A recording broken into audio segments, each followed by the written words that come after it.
Were any of Steve Hackett's solo songs rejected by the band Genesis? We thought we'd ask. I'm John Beaudin from Rock History Music. Now remember, on this channel, as you know, we clip interviews into different pieces. But guess what? We have another channel where we feature the entire interview. So if you want to see the entire thing, this 8th interview with Steve Hackett, there'll be a link in the description of this video where you can check it out. You know, I was listening just before we got on. I went back and I listened to, we talked about the new albums in the last two chats. Yeah.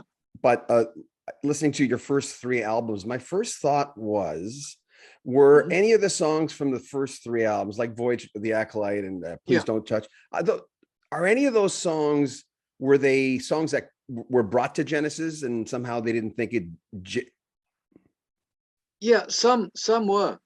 And there will be a certain amount of Genesis reject about them, but then the thing about Genesis was that if you stuck around long enough, you could represent the same idea, which had familiarity going for it, and sometimes last year's reject would be this year's hit, to quote I Know What I Like, for instance. Yeah, I think you must always do that with the band. I think in any art, anyone who writes, anyone who does anything creative, maybe the best thing you can find in the I Ching, if we're going to quote the Chinese ancient sages, is the idea of work on that which has been spoiled.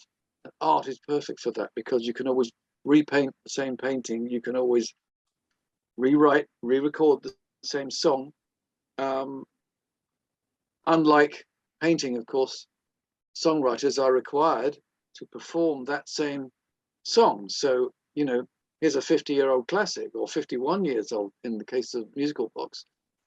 Whereas a painter, generally speaking, is not required to recreate anything in particular. Rembrandt's greatest hits, and here it comes again. The Night Watch. Yeah, it's funny how music develops in this way, where familiarity is part of the package. That's really what you have to do. You have to make, or each song has to make a friend of all of those potential listeners. It's each song, when it really works, it's like a world unto itself. And you think there's nothing quite like this song. Whoever did it, there'll never be another Eleanor Rigby. No matter if you have marcato strings and a sympathetic lyric, it still won't sound like that. You can't possibly. So you get something that's the epitome of the form. I guess epiphanal is the word. And luckily, I'm still making a noise for a living, and it feels wonderful to be playing in front of people again. Your number 1 song on Spotify is Spectral Mornings.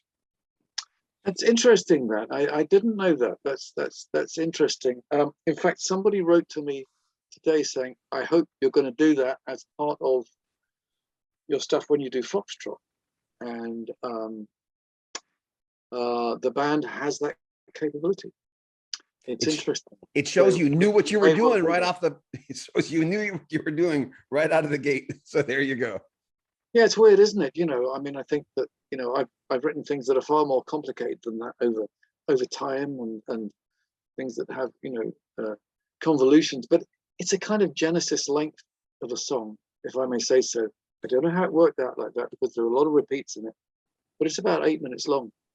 I think, how the hell did that happen? How did that short idea get stretched into that? But I think maybe the appeal of it is partly the sound of the keyboard. You get the breath of the big pipe organ sound.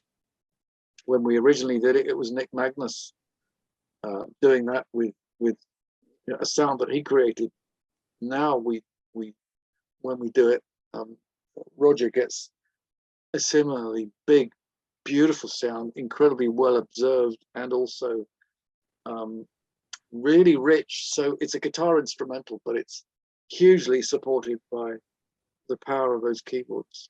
We'll have more from Steve Hackett in the next 2-3 days. Keep in mind, if you want to see the entire interview, it's on our sister channel, Rock History Book. There'll be links in the description of this video. Also links to the top Genesis albums, a feature we did a few years ago, and the top 25 Genesis songs, another feature we did maybe 4 or 5 years ago. We put a lot of production into it, so check it out. I'm John Beaudin. This is Rock History Music.